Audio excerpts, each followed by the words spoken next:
just a bit.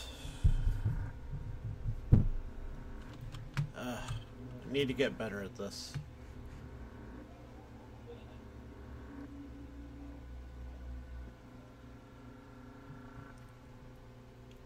Oh.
Second.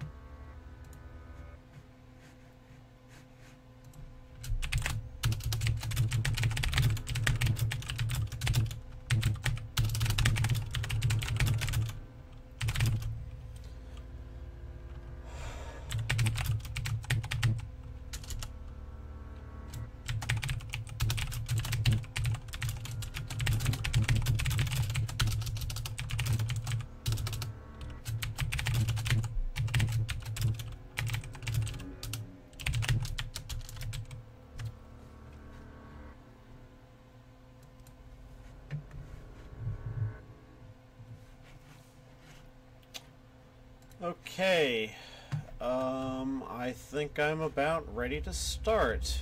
Let me check that my voice is actually showing up on the level indicator there.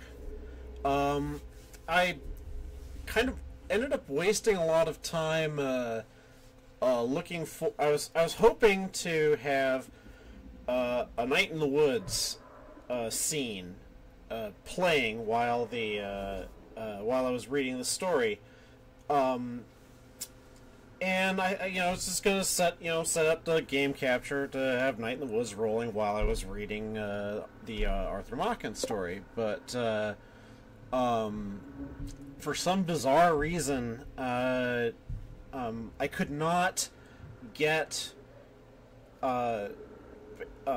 Basically, whenever Night in the Woods whenever Night in the Woods, the application loses focus, the music cuts out. So I wasn't able to figure out how to get Night in the Woods with the music rolling, or music and sound effects and stuff like that. I wasn't able to figure out how to do that and read the story at the same time. So I wasted quite a bit of time trying to figure that out, and ended up just resorting to Hive Swap here for some creepy ambiance. This is like right at the beginning of the game where she's just hidden in a room from a monster, and I mean, what better thing to do when you're hiding, in your bedroom from a monster that's just chased you into your own house? What better thing to do than read a horror story to pass the time? And so that is what I'm going to do for you now. Read a story that I've known about for some years. Pardon me, dry mouth. A story that I've known about for some years. Arthur Machen's The Novel of the White Powder. And I need to make a few sorry, that was a bad approach. I don't want to get too. I want to try to keep this informal, and I can kind of catch myself going into some sort of shitty lecture mode, like I'm back in class or something like that. It's just like, ugh, yeah, it's terrible. I don't want to sound like that. But the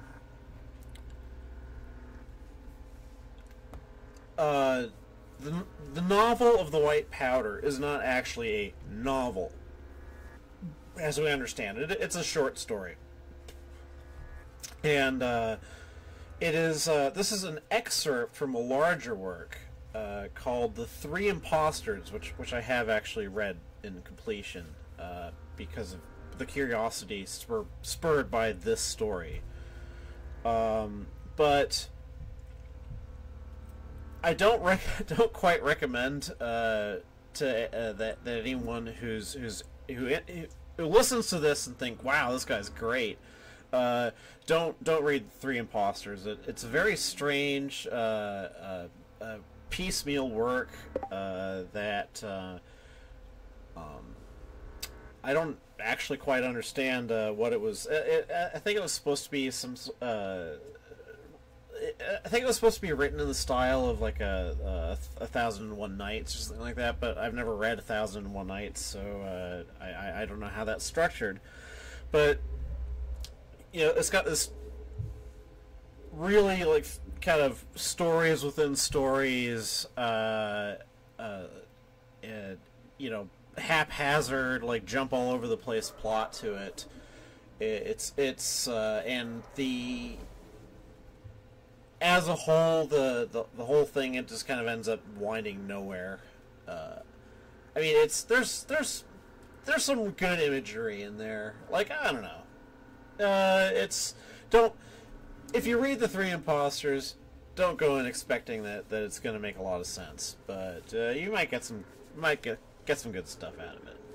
But getting the good stuff out of it is kind of what happens to two particular stories within stories from Three Impostors that ended up getting excised and redistributed as separate short stories, because they basically are just short stories within this larger work, and they don't need to be read within the context of the larger work. And in fact, the context of the larger work kind of it's sort of it would change what you thought of nah, I'm not putting it very well. Anyway, so there's these two pieces that both deal with Arthur Machen's kind of Arthur Machen was a Christian, but he also had a kind of fascination with the occult. He even dabbled a little bit. He got mixed up with the Order of the Golden Dawn, the Crowley's occult organization or movement. And I don't think he was in it for very long, but it kind of gives you an idea of the slightly heterodox nature of Machen's Christianity. He what I'm about to read to you is definitely informed by a kind of no, how do I put it?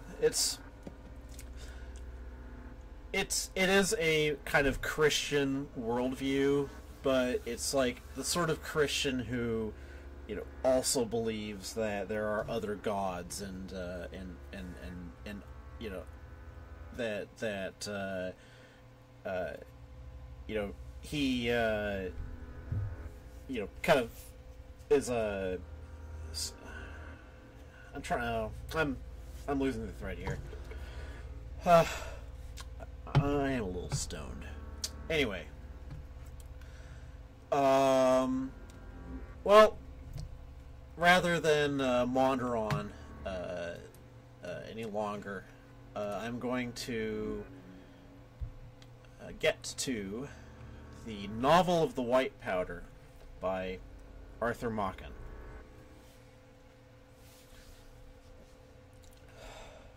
My name is Lester.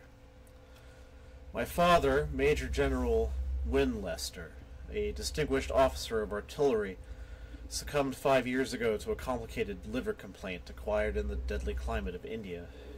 A year later, my only brother, Francis, came home after an exceptionally brilliant career at the university and settled down with the resolution of a hermit to master what has been well called the great legend of the law. He was a man who seemed to live in utter indifference to everything that is called pleasure, and though he was handsomer than most men, and could talk as merrily and wittily as if he were a mere vagabond, he avoided society, and shut himself in a large room at the top of the house to make himself a lawyer. 10 hours a day of hard reading was at first his allotted portion. From the first light in the east to the late afternoon, he remained shut up with his books, taking a hasty half-hour's lunch with me, as if he grudged the wasting of the moments, and going out for a short walk when it began to grow dusk. I thought that such relentless application must be injurious, and tried to cajole him from the crabbed textbooks. But his ardor seemed to grow rather than diminish, and his daily tale of hours increased. I spoke to him seriously, suggesting some occasional relaxation, as if it were but an idle afternoon with a harmless novel, but he laughed and said that he read about feudal tenures when he felt in need of amusement, and scoffed at the notion of theaters or a month's fresh air.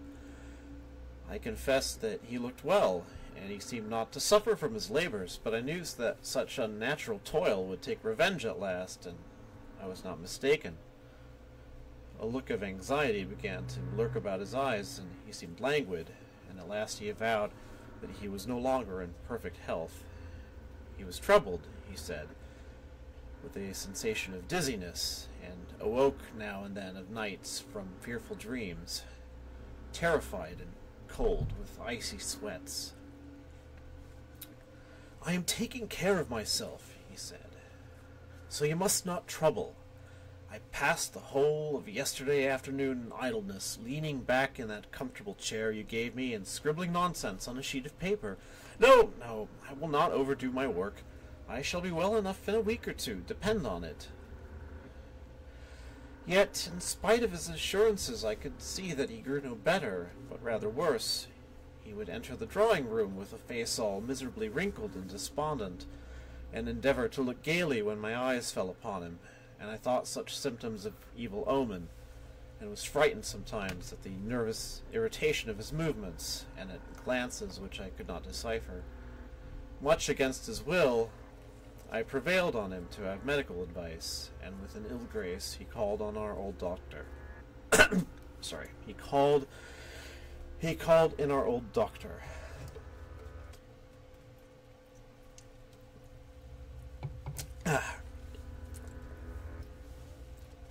Dr. Haberden cheered me after examination of this patient.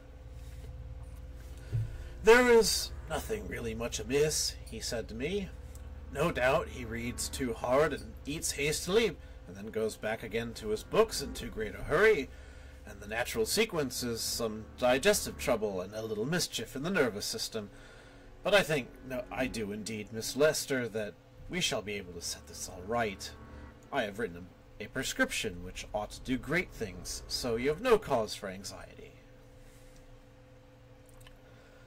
My brother insisted on having the prescription made up by a chemist in the neighborhood. It was an odd, old-fashioned shop, devoid of the studied coquetry and calculated glitter that make so gay a show on the counters and shelves of the modern apothecary, but Francis liked the old chemist and believed in the scrupulous purity of his drugs. The medicine was sent in due course, and I saw that my brother took it regularly after lunch and dinner. It was an innocent-looking white powder, of which a little was dissolved in a glass of cold water. I stirred it in, and it seemed to disappear, leaving the water clear and colorless. At first, Francis seemed to benefit greatly. The weariness vanished from his face. and he became more cheerful than he had ever been since the time when he left school. He talked gaily of reforming himself, and avowed to me that he had wasted his time. "I have given too many hours to law," he said, laughing. "I think you have saved me in the nick of time. Come, I shall be Lord Chancellor yet, but I must not forget life. You and I will have a holiday together before long. We will go to Paris and enjoy ourselves, and keep away from the Bibliothèque Nationale." I confessed myself delighted with the prospect. "When shall we go?" I said. "I can start the day after tomorrow, if you like." "Ah, that is perhaps a little too soon. After all, I do not know London yet, and I suppose a man ought to give the pleasures of his own country the first choice. But we will go off together in a week or two, so try and refurbish up your French. I only know law French myself, and I am afraid that wouldn't do."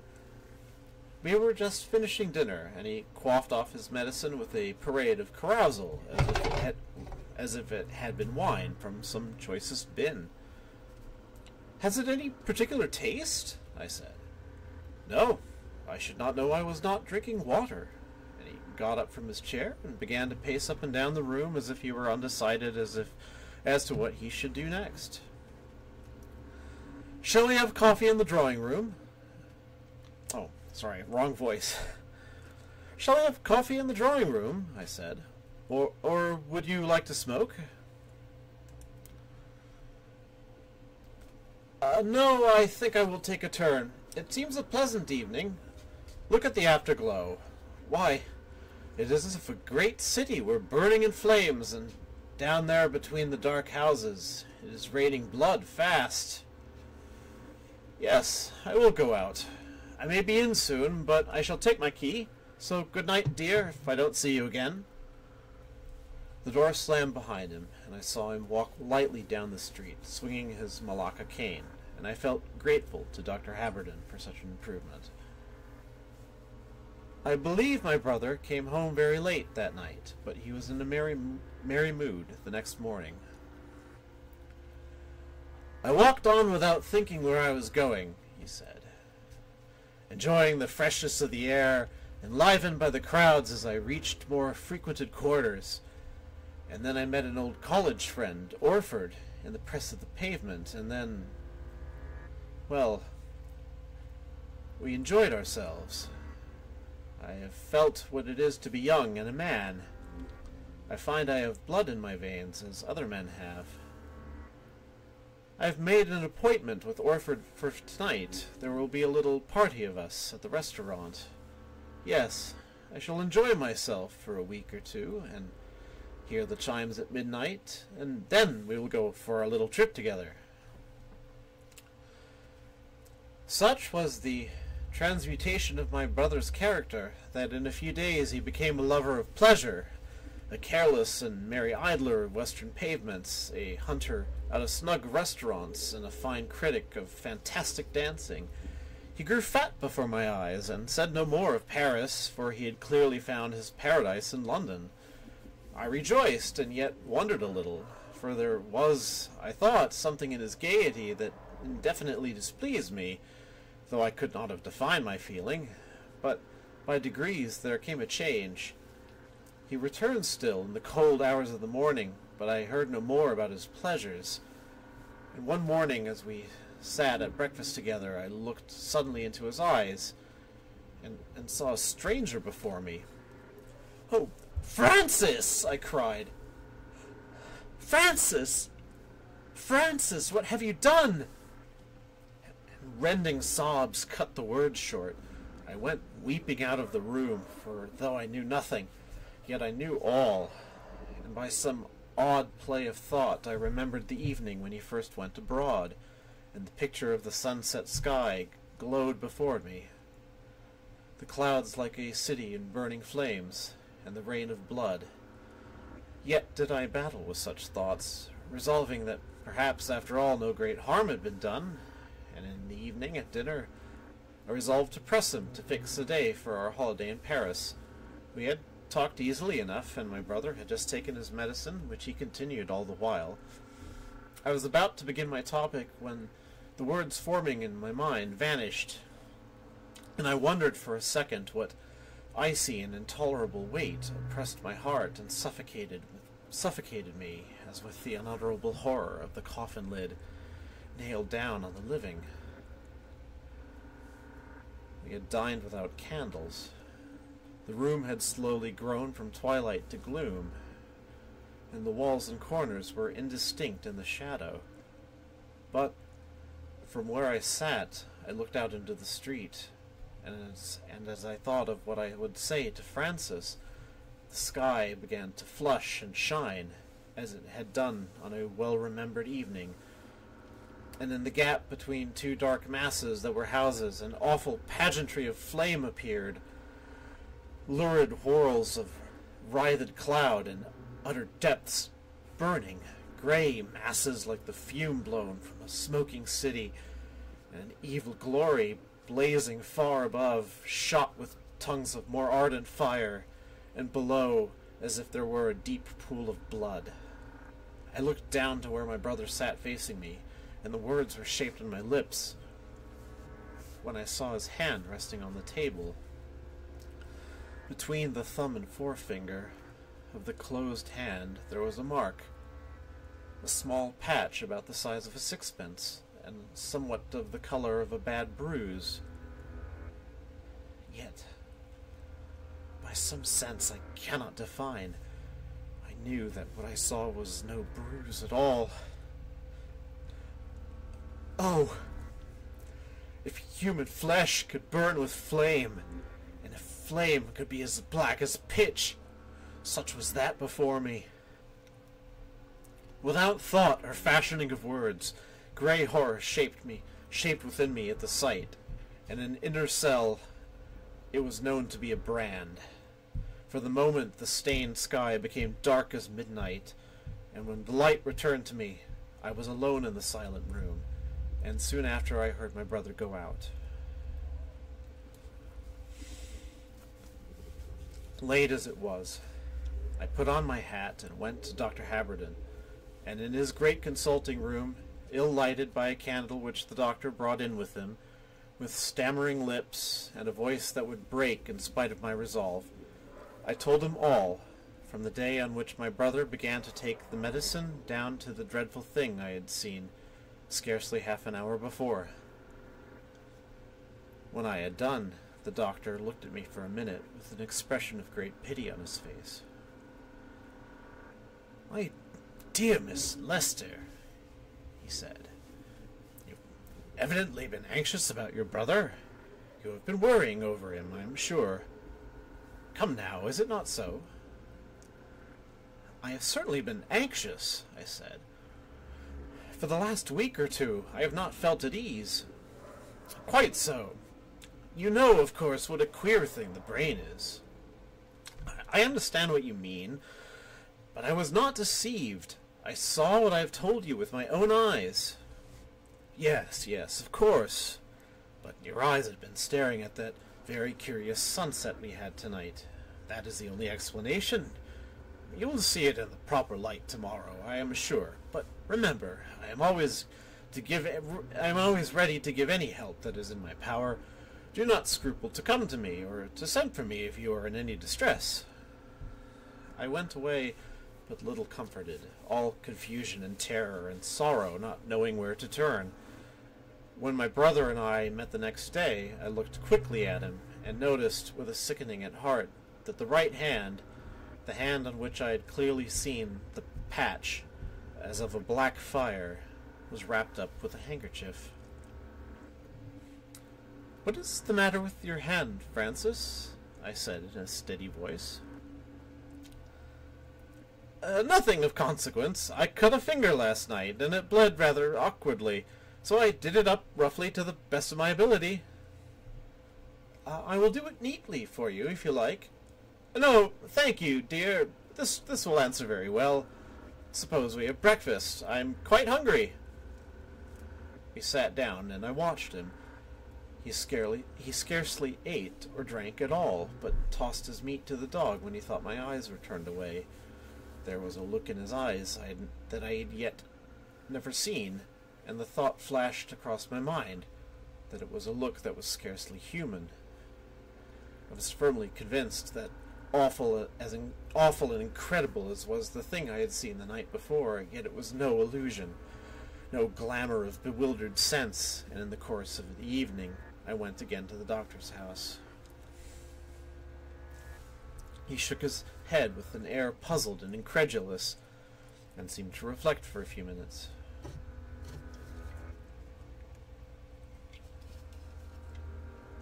"And you say he still keeps up the medicine? But why? As I understand, all the symptoms he complained of have disappeared long ago.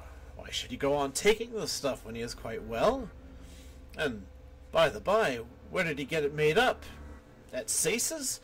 I never send anyone there. The old man is getting careless. Suppose you come with me to the chemist's. I should like to have some talk with him." We walked together to the shop. Old Sace knew Dr. Haberden and was quite ready to give any information. "You have been sending that in to Mr. Lester for some weeks, I think, on my prescription," said the doctor, giving the old man a penciled scrap of paper. The chemist put on his great spectacles with trembling uncertainty and held up the paper with a shaking hand. "Oh, yes," he said. "I have very little of it left. It is rather an uncommon drug, and I have had it in stock some time. I must get in some more if Mr. Lester goes on with it." Kindly let me have a look at the stuff," said Haberden, and the chemist gave him a glass bottle. He took out the stopper and smelt the contents, and looked strangely at the old man. "Where did you get this?" he said. "And what is it? For one thing, Mr. Sace, it is not what I prescribed. Yes, I see the label is right enough, but I tell you, this is not the drug." I have had it a long time," said the old man in feeble terror. "I got it from Burbidge's in the usual way. It is not prescribed often, and I have had it on the shelf for some years. You see, there is very little left." "You had better give it to me," said Haberden. "I am afraid something wrong has happened." We went out of the shop in silence, the doctor carrying the bottle neatly wrapped in paper under his arm. "Dr. Haberden," I said, when we had walked a little way. "Dr. Haberden." "Yes," he said, looking at me gloomily enough. "I should like you to tell me what my brother has been taking twice a day for the last month or so." "Frankly, Miss Lester, I don't know. We will speak of this when we get to my house." We walked on quickly without another word until we reached Dr. Haberden's. He asked me to sit down and began pacing up and down the room, his face clouded over, as I could see, with no common fears. "Well," he said at length, "this is all very strange. It is only natural that you should feel alarmed.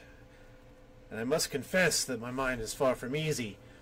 We will put aside, if you please, what you told me last night and this morning, but the fact remains that for the last few weeks Mr. Lester has been impregnating his system with a drug which is completely unknown to me. I tell you it is not what I ordered, and what the stuff is in the bottle really is remains to be seen." He undid the wrapper and cautiously tilted a few grains of the white powder onto a piece of paper and peered curiously at it. "Yes," he said. "It is like the sulfate of quinine, as you say. It is flaky, but smell it." He held the bottle to me, and I bent over it.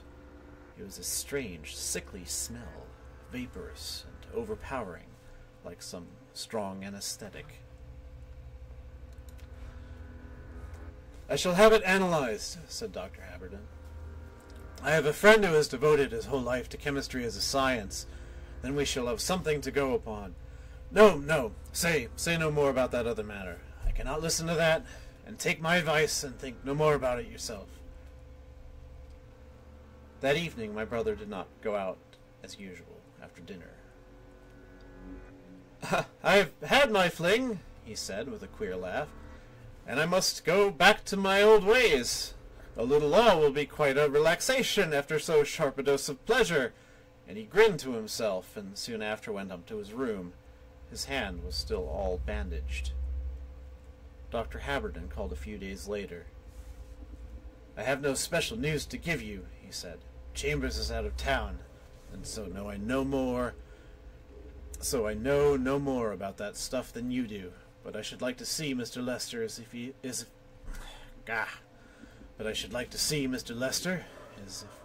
in." "He is in his room," I said. "I will tell him you are here." No, I will go up to him. We will have a little quiet talk together. I dare say that we have made a good deal of fuss about a very little, for, after all, whatever the powder may be, it seems to have done him good." The doctor went upstairs, and standing in the hall I heard his knock, and the opening and shutting of the door. And then I waited in the silent house for an hour, and the stillness grew more and more intense as the hands of the clock crept round. Then there sounded from above the noise of a door shut sharply, and the doctor was coming down the stairs. His footsteps crossed the hall, and there was a pause at the door. I drew a long, sick breath with difficulty, and saw my face white in a little mirror. And he came in and stood at the door. There was an unutterable horror shining in his eyes. He steadied himself by holding the back of a chair with one hand. His lower lip trembled like a horse's, and he gulped and stammered unintelligible sounds before he spoke.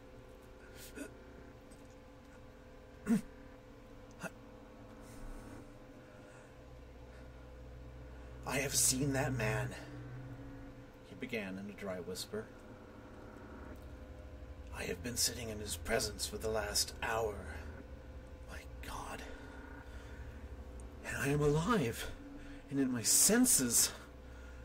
I, who have dealt with death all my life, and have dabbled with the melting ruins of the earthly tabernacle. But not this. Oh, not this." And he covered his face with his hands as if to shut out the sight of something before him. "Do not send for me again, Miss Lester," he said with more composure. "I can do nothing in this house. Goodbye."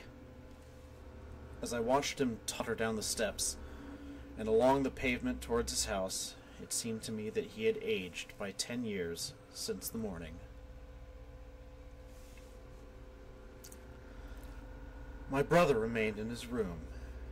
He called out to me, in a voice I hardly recognized, that he was very busy and would like his meals brought to his door and left there, and I gave the order to the servants. From that day it seemed as if the arbitrary conception we called time had been annihilated from me. I lived in an ever-present sense of horror, going through the routine of the house mechanically, and only speaking a few necessary words to the servants.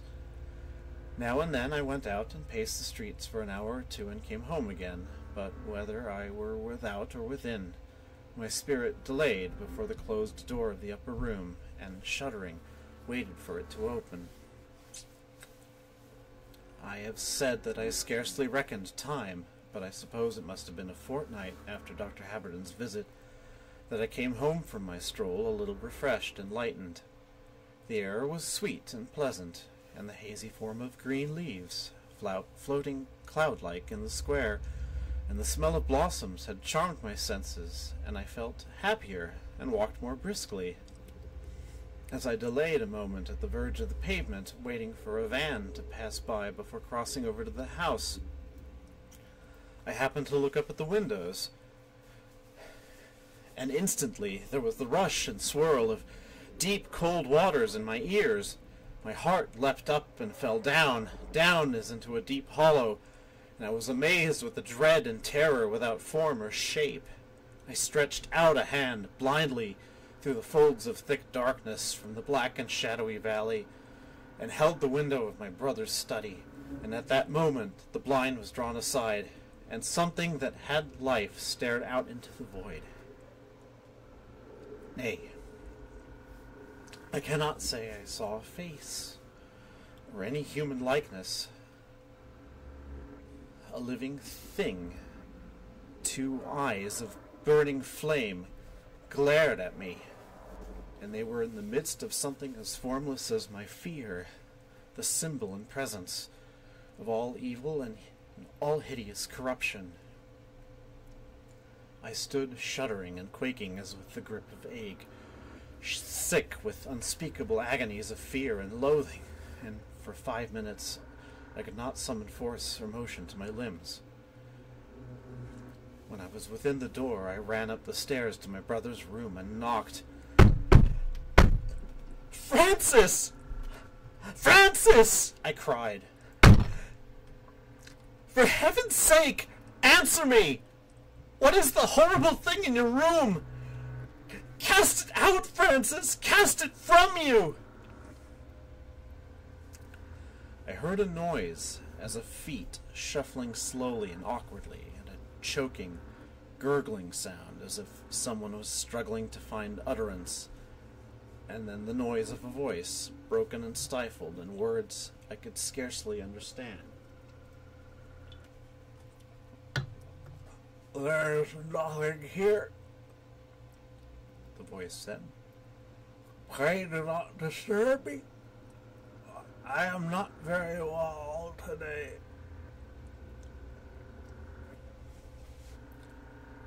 I turned away, horrified and yet helpless.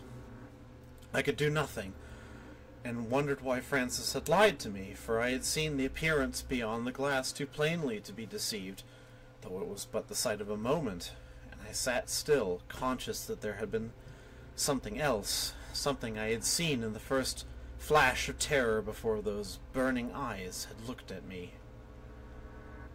Suddenly I remembered, as if I lifted my face, the blind was being drawn back, and I had an instant's glance of the thing that was moving it, and in my recollection I knew that a hideous image was engraved forever on my brain.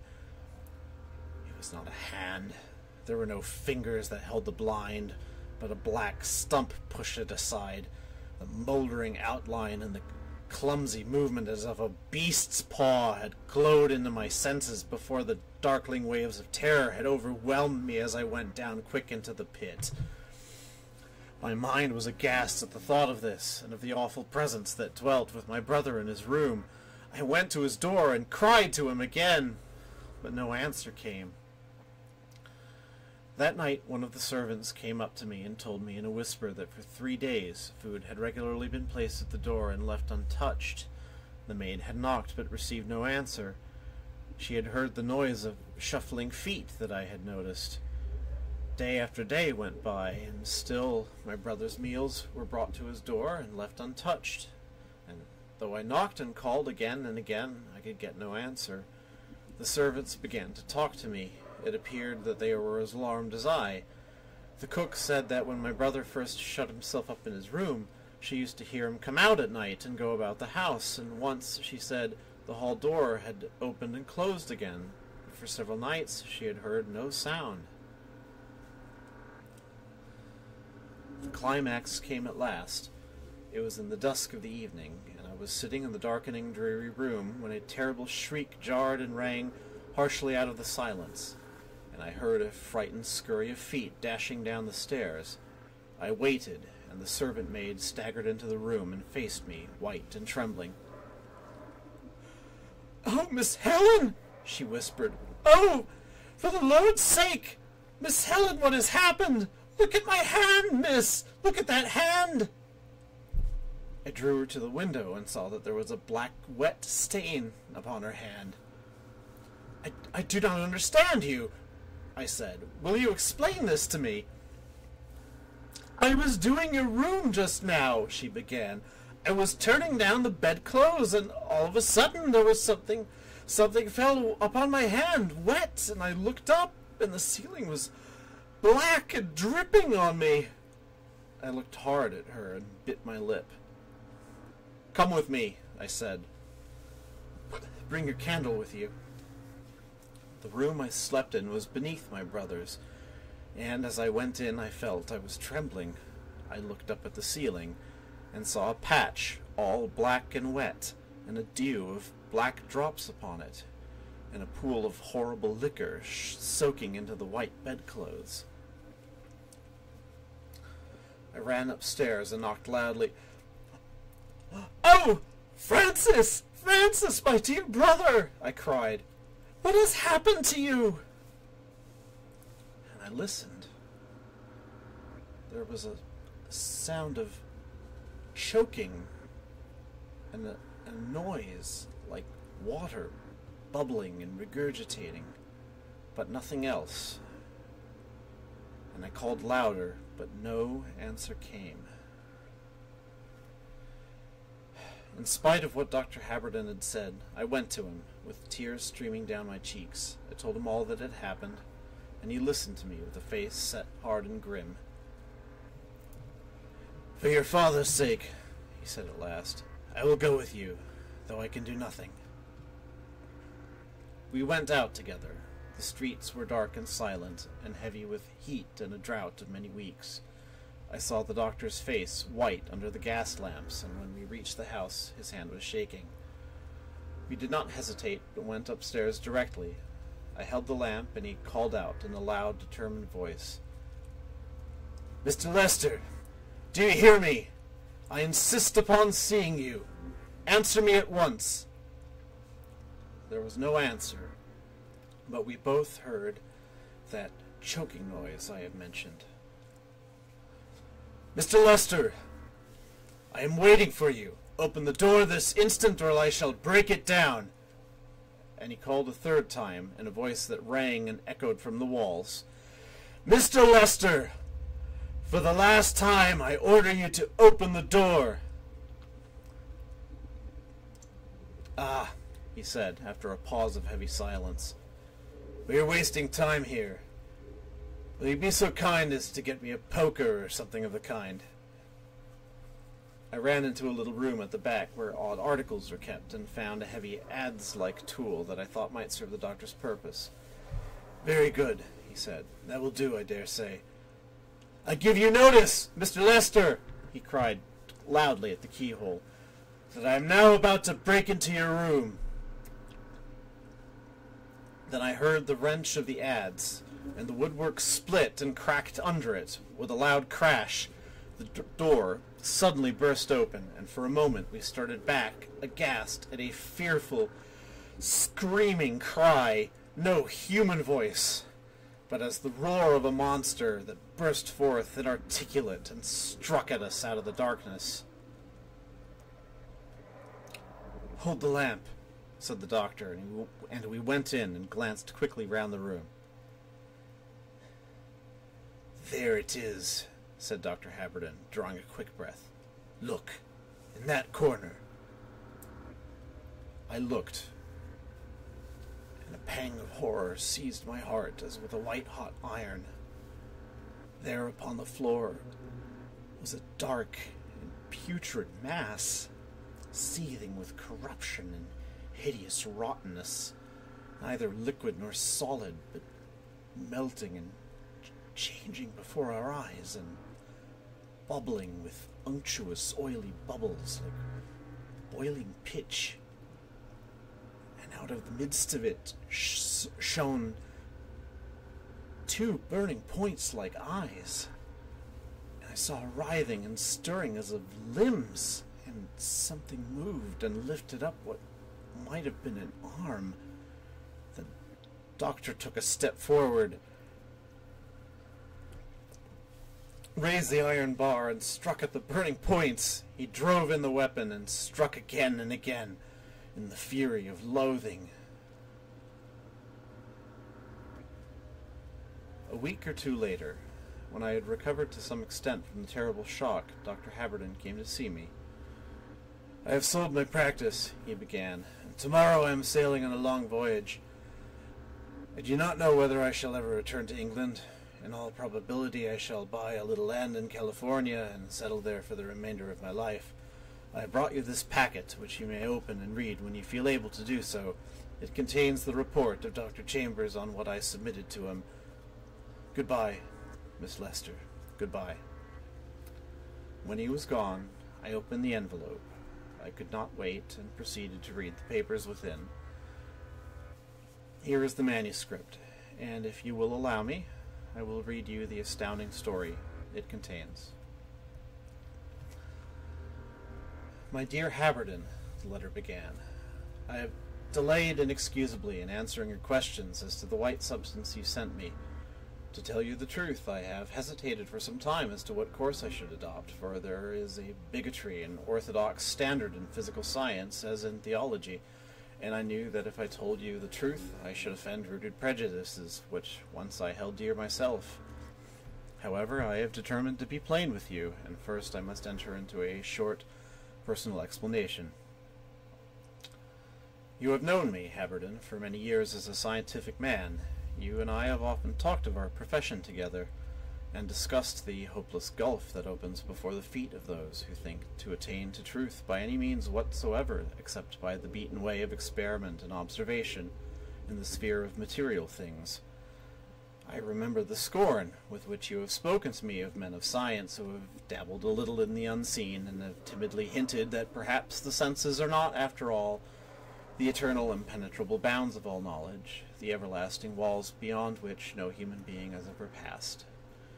We have laughed together heartily, and I think justly, at the occult follies of the day, disguised under various names, the mesmerisms, spiritualisms, materializations, theosophies, all the rabble-rout of imposture, with their machinery of poor tricks and feeble conjuring, the true back parlour of shabby London streets. Yet, in spite of what I have said, I must confess to you that I am no materialist, taking the word, of course, in its usual signification. It is now many years since I have convinced myself, a skeptic, remember, that the old iron-bound theory is utterly and entirely false. Perhaps this confession will not wound you so sharply as it would have done 20 years ago, for I think you cannot have failed to notice that for some time hypotheses have been advanced by men of pure science which are nothing less than transcendental, and I suspect that most modern chemists and biologists of repute would not hesitate to subscribe to the dictum of the old schoolman, omnia exeunt in mysterium, which means, I take it, that every branch of human knowledge, if traced up to its source and final principles, vanishes into mystery.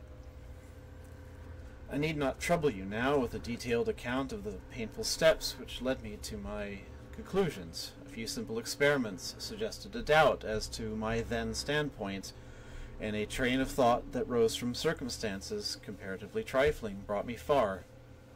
My old conception of the universe has been swept away, and I stand in a world that seems as strange and awful to me as the endless waves of the ocean, seen for the first time, shining from a peak in Darien. Now even I know that the walls of sense that seemed so impenetrable, that seemed to loom up above the heavens, and to be founded below the depths, and to shut us in forevermore, are no such everlasting, impassable barriers as we fancied, but the thinnest and most airy veils that melt away before the seeker, and dissolve as the early mist of the morning about the brooks. I know that you never adopted the extreme materialistic position. You did not go about trying to prove a universal negative, for your logical sense withheld you from that crowning absurdity. But I am sure that you will find all that I am saying strange and repellent to your habits of thought. Yet, Haberden, what I tell you is the truth, nay, to adopt our common language, the sole and scientific truth, verified by experience, and the universe is verily more splendid and more awful than we used to dream. The whole universe, my friend, is a tremendous sacrament, a mystic, ineffable force and energy, veiled by an outward form of matter, and man, and the sun, and the other stars, and the flower of the grass, and the crystal in the test tube, are each and every one as spiritual, as material, and as subject to an inner working. You will perhaps wonder, Haberden, whence all this tends, but I think a little thought will make it clear. You will understand that from such a standpoint the whole view of things is changed, and what we thought incredible and absurd may be possible enough. In short, we must look at legend and belief with other eyes, and be prepared to accept tales that had become mere fables. Indeed, this is no such great demand. After all, modern science will concede as much in a hypocritical manner. You must not, it is true, believe in witchcraft, but you may credit hypnotism. Ghosts are out of date, but there is a good deal to be said for the theory of telepathy. Give superstition a Greek name, and believe in it should almost be a proverb. So much for my personal explanation. You sent me, Aberdeen, a vial, stoppered and sealed, containing a small quantity of flaky white powder, obtained from a chemist who has been dispensing it to one of your patients. I am not surprised to hear that this powder refused to yield any results to your analysis. It is a substance which was known to a few many hundred years ago, but which I never expected to have submitted to me from the shop of a modern apothecary. There seems no reason to doubt the truth of the man's tale. He no doubt got, as he says, the rather uncommon salt you prescribed from the wholesale chemists, and it has probably remained on his shelf for 20 years, or perhaps longer. Here what we call chance and coincidence begin to work. During all these years, the salt in the bottle was exposed to certain recurring variations of temperature, variations probably ranging from 40 to 80 degrees, and as it happens, such changes, recurring year after year at irregular intervals and with varying degrees of intensity and duration, have constituted a process so complicated and so delicate that I question whether modern scientific apparatus directed with the utmost precision could produce the same result. The white powder you sent me is something very different from the drug you prescribed. It is the powder from which the wine of the Sabbath, the Vinum Sabbati, was prepared. No doubt you have read of the witches' Sabbath, and you have laughed at the tales of which terrified our ancestors, the black cats and the broomsticks, and dooms pronounced against some old woman's cow. Since I have known the truth, I have often reflected that it is, on a whole, a happy thing that such burlesque as this is believed, for it serves to conceal much that is better should not be known generally. However, if you care to read the appendix to Payne Knight's monograph, you will find that the true Sabbath was something very different, though the writer has very nicely refrained from printing all he knew. The secrets of the true Sabbath were the secrets of remote times surviving into the Middle Ages, secrets of an evil science which existed long before Aryan man entered Europe. Forgive me, I should probably have contented. I forgot that this little passage was kind of anyway. Men and women, seduced from their homes on specious pretenses, were met by beings well qualified to assume, as they did assume, the part of devils, and taken by their guides to some desolate and lonely place, known to the initiate by long tradition and unknown to all else. Perhaps it was a cave in some bare and wind-swept hill, perhaps some inmost recess of a great forest, and there the Sabbath was held.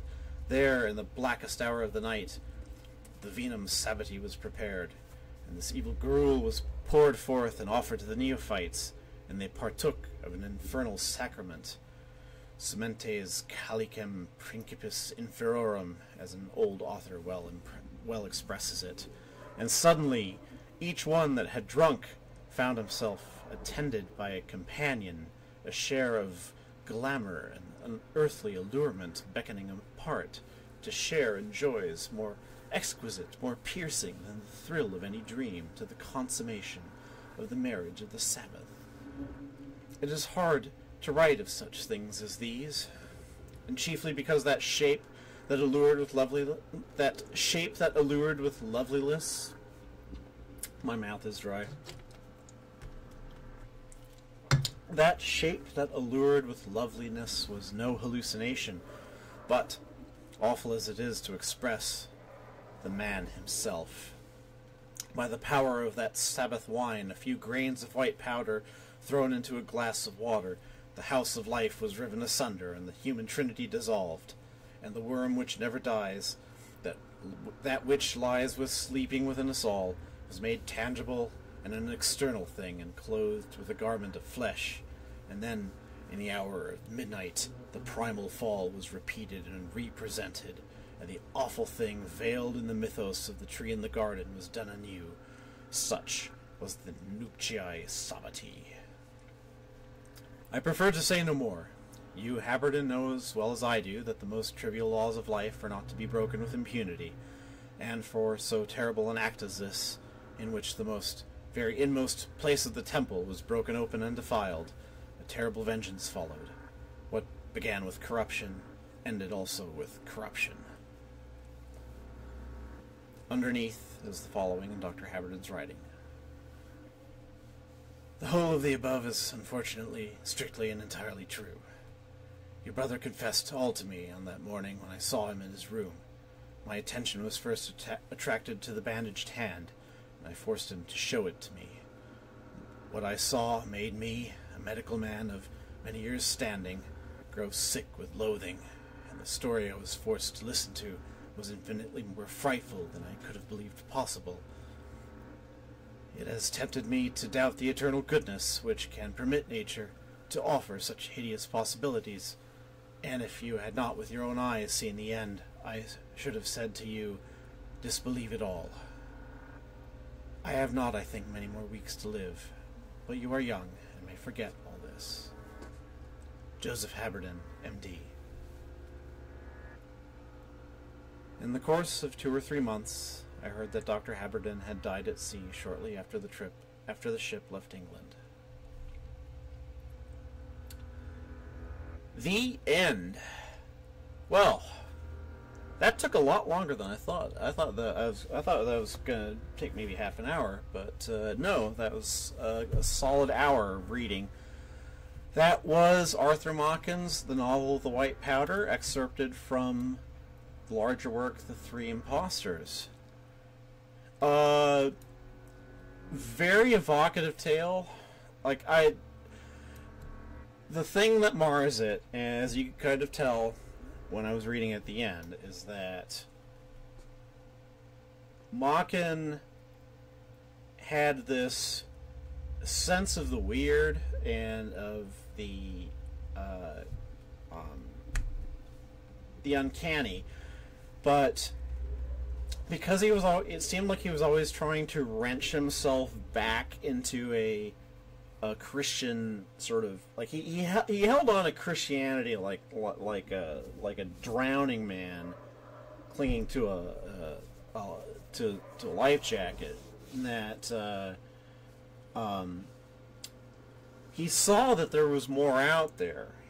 I think he kind of he knew that there was a lot more to the universe than Mr. Upstairs and Mr. Downstairs, but knowing that frightened him, and that's my read anyway. And so he ends up kind of running back to the safety of Christianity. Like, for him, it may not be the only thing, but it's the only safe thing. And everything else out there is just going to eat you alive. It seems to be kind of it's not quite Lovecraft, but it influenced Lovecraft, as you might imagine. I think he specifically cited Lovecraft. That is, specifically cited the novel of the White Powder as an influence on The Color Out of Space, which makes some sense because The Color Out of Space is a really evocative tale about slow bodily disintegration, and that's what's going on here with the novel of the White Powder. I think that the imagery in this story is actually, I would, as much as I like the Color Out of Space, it's Color Out of Space is, well, it's Lovecraft's best bit of writing.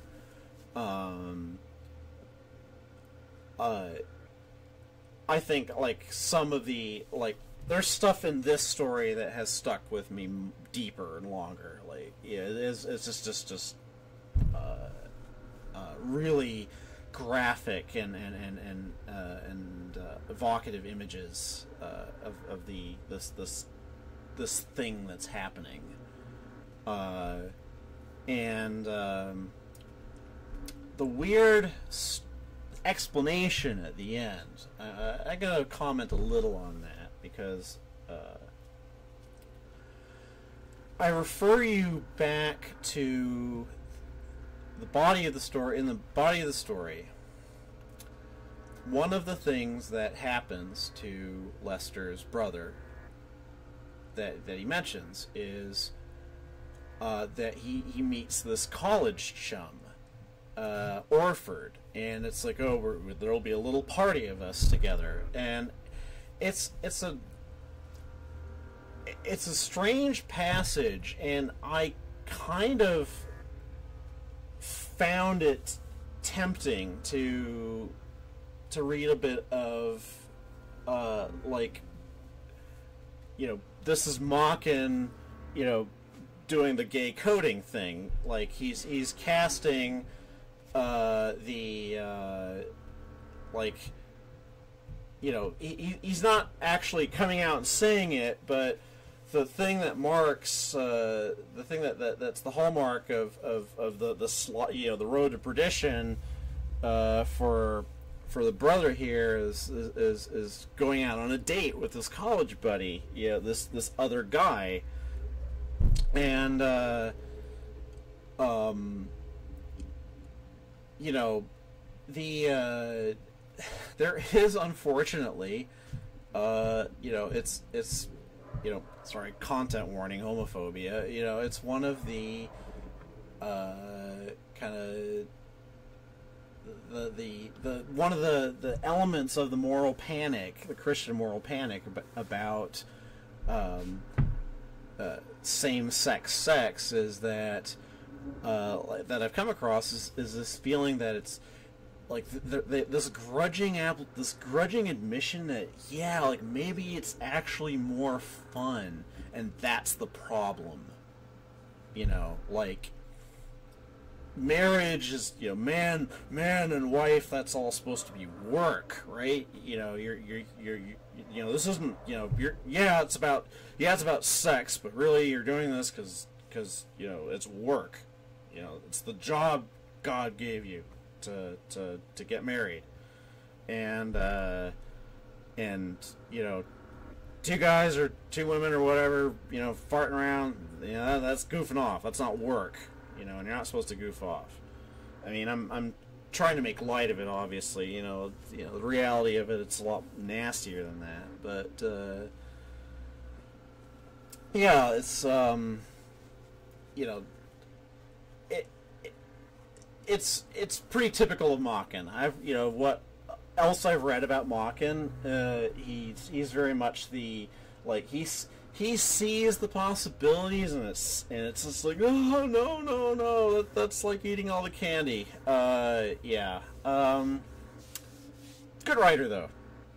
He knows how to put words together. So anyway, I think I've talked long enough. I hope you enjoyed this. I did enjoy it. I really got into it, and I'm hoping to do. I'm sort of really wanting it to be Wednesday rather than Thursday, but Thursday is always going to end up working out better because I don't have to worry about going to work on Friday.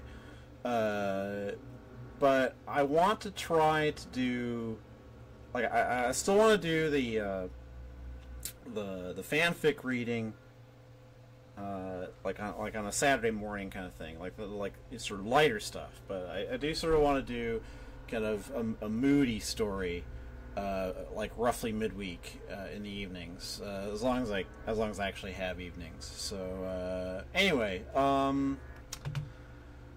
well, this is Kara Dreamer, and I've talked long enough. So I hope you enjoyed it.